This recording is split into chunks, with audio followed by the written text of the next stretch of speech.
Hey everyone, and welcome back for another deep dive. This time, it's something that a lot of you guys requested. It's the Cuties controversy. Oh, yeah. Which got really heated really fast. It did. And I think what we're going to do is look at a couple different YouTube videos on the subject. One is from Hunter Avalone, Yep. and the other one's from DS Station. Yeah. And they have very different takes. Yeah, very different takes. And I think that's kind of the point of this deep dive today. It's like, how can two people look at the same thing and come to wildly different. wildly different conclusions? So yeah, Cuties is a movie that came out on Netflix. I think it was 2020. Yeah, 2020. And basically, the premise is this 11-year-old girl. Yeah, Amy. Right. Amy, yeah. She rebels against her family's traditional values, and she joins this dance group. Mm-hmm. Now, on the surface, that might sound fine. Yeah. But the controversy really stems from how the movie depicts these young girls dancing, in these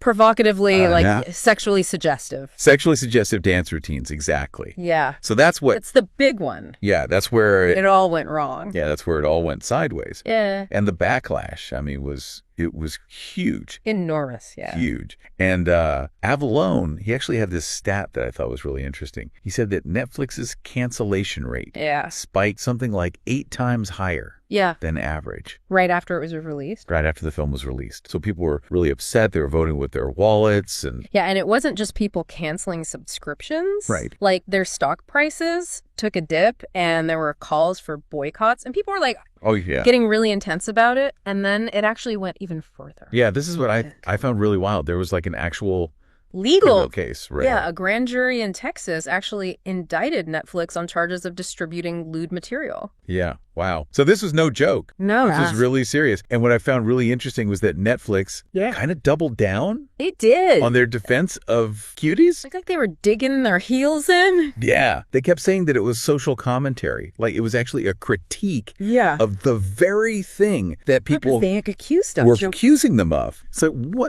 how can you critique something by basically doing it? It's this weird kind of meta thing. They're like, we're critiquing the sexualization of minors by showing you the sexualization of minors. It's like, come on. Yeah, it's like, how does that even work? How does that work? And they even encouraged people to watch the film to, understand the issues that it was addressing. But I'm like, if you're already concerned about it. Right, if you're already hold on, this seems a little sketchy. Yeah, that doesn't exactly make you want to watch it. No, that doesn't make you feel better. No. It's not a great defense. It's not a great defense. That's all. Yeah. And I think, to understand the depth of this whole controversy, we need to kind of look at the production itself. And Avalone actually, he did some research on the making of the film. Yeah. And he uncovered some details that are pretty... Questionable, yeah.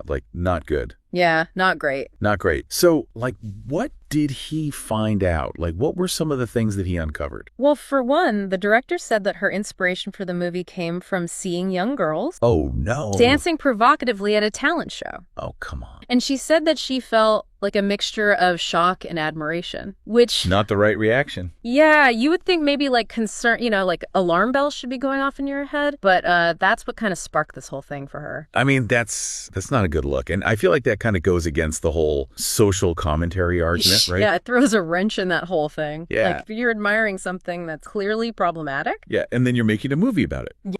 It just doesn't add up. No, it doesn't add up. It's very suspicious. Very suspicious. Oh, okay. So we've got that. And then there's also the casting process. Oh. Which is also... a little shady. Yeah, a little shady. So what happened there? So according to Avalone's sources, hundreds of girls were auditioned for the film, and they specifically looked for girls who danced the most, oh, wow. Seductively. Okay. And to top it all off, the cinematographer had worked on a project previously that featured a very young girl in a very inappropriate situation. So it's just all these things are adding up, and it's just what is going on? Yeah. So you've got this controversial subject matter. You've got a director whose inspiration is questionable at best.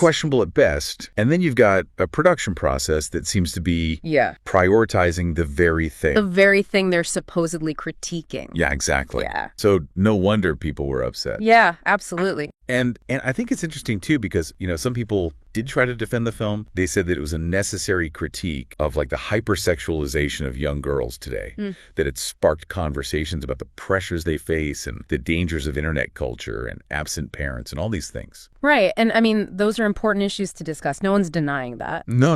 Just like it's the way they went about it. It's just so questionable. Questionable. But yeah, I mean, those are valid points for sure. Like we do need to have those conversations, and art can be a powerful tool, I think, to kind of like, expose those things. Right. For social commentary. Yeah. Starting a dialogue. Yeah. But the question is, at what cost? Yeah, at what cost? Did the benefits of this film's message outweigh the potential harm? And a lot of critics were arguing that no, it didn't. Right. That it was more like bait for perverts. Exactly. Like they were saying that it was normalizing the very thing it was trying to condemn. Yeah. And some people even said that like the same message could have been communicated in a different way, maybe by using adult actors or animation. Right. And then you avoid that whole issue of using actual children. Yeah. So that's kind of like the big question here. Like, where do you draw the line? Yeah, right? Where's the ethical boundary? Yeah. Okay. So I think let's switch gears a little bit and hear what Station had to say, because their reaction was a little bit stronger. A little bit stronger, yeah. Than the average reaction. Let's put it that way. They did not hold back. They did not hold back. I mean, they were furious. Oh, yeah. They were mad. They basically said that if you're an adult and you're defending this film where you've got these 11-year-old girls being filmed doing these like super adult things, you need to be investigated by the FBI or worse. Yeah. I mean, I could see how someone would have that reaction. Oh, yeah.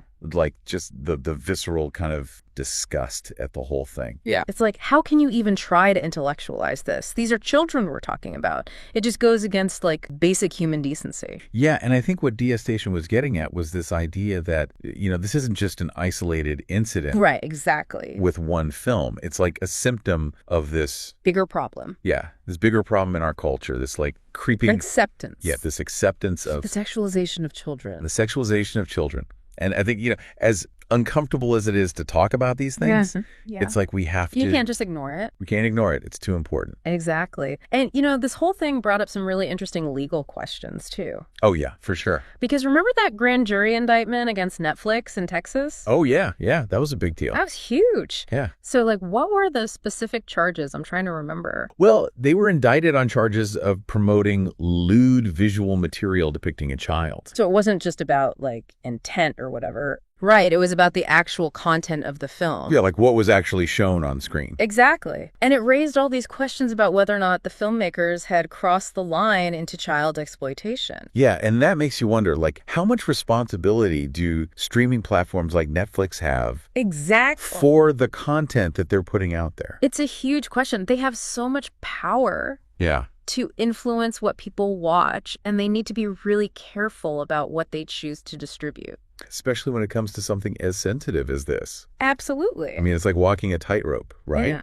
On the one hand, you want to protect children. Right. But on the other hand, you don't want to censor art or stifle creative expression. It's a tough balance to strike. Yeah. And then, of course, you've got that whole cancel culture debate thrown into the mix. Oh, yeah. It's like everyone was suddenly an expert on cancel culture. Right. And it's interesting how the people who usually complain about cancel culture were the ones who were trying to cancel Netflix. Yeah, the irony is not lost on me. It's like, where do you draw the line? When is it okay to try to silence someone? Yeah, it's almost like those lines get really blurry. They do. When it's something as emotionally charged as protecting children, yeah. Yeah. Everyone wants to protect children, but how you go about doing that is a whole other conversation. Exactly. And I think it's important to try to have these conversations without getting too caught up in the outrage. I agree. You know what I mean? We need to be able to think critically and not just react emotionally. Yeah, it's so easy to just jump on the bandwagon and condemn something without really understanding the nuances of the situation. Right. Right. We need to listen to each other and try to see things from different perspectives. Yeah. And I think,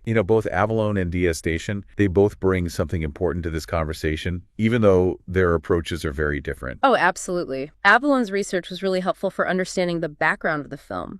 Yeah. And Station, even though they were a lot more forceful, I guess, in their opinions. They really tapped into the raw emotions that a lot of people were feeling. Yeah. They reminded us that this isn't just some abstract intellectual debate. This is about real children. Right. And the potential harm that can come from normalizing their sexualization. Exactly. One thing that really stuck with me from Avalon's video was that story about the self-identified pedophile who praised the film. Oh, yeah, that was chilling. It was chilling. It just made it all feel so much more... real. Yeah, real and dangerous. Yeah.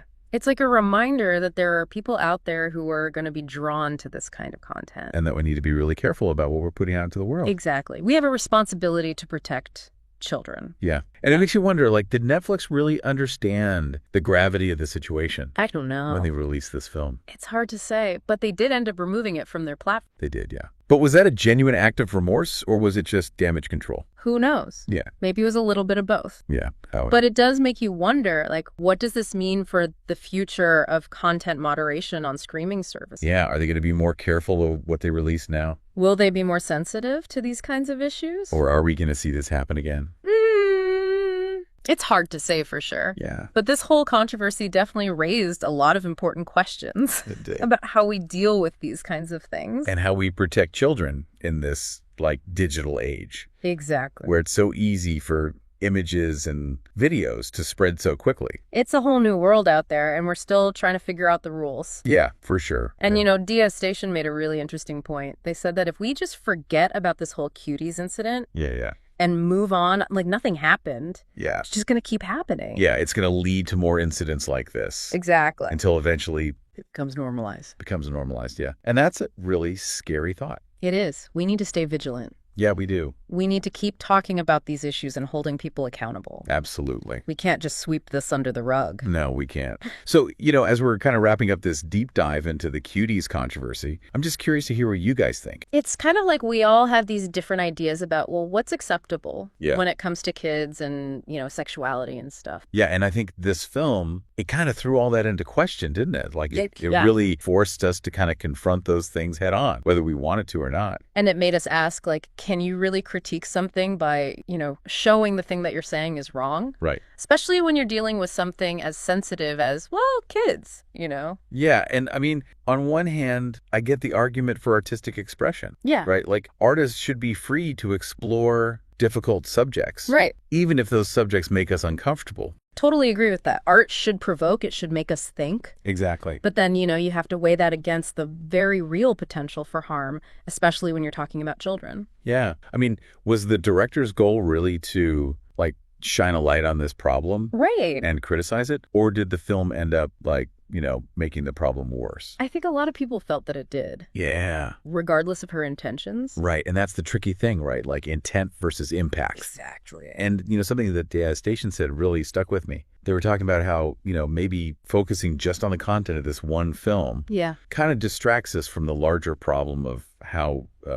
How pervasive it is. Yeah, how pervasive the sexualization of children is in our culture. And that's the real issue, isn't it? It's not just this one movie. It's like this underlying current that's running through our society. And so that kind of brings up this bigger question of, like, well, how do we define childhood? Yeah. Like, where's the line between, you know, kids exploring their sexuality in a healthy way? Yeah, in a way that's age appropriate. Yeah. And what's crossing the line into something that's harmful? That's something we all need to think about. Yeah, for sure. So to all of you listening out there, where do you stand on all this? Did anything in this deep dive kind of resonate with you? Did you find yourself siding more with DS Station's, you know, Outrage? Yeah. Or Have Alone's kind of more measured approach?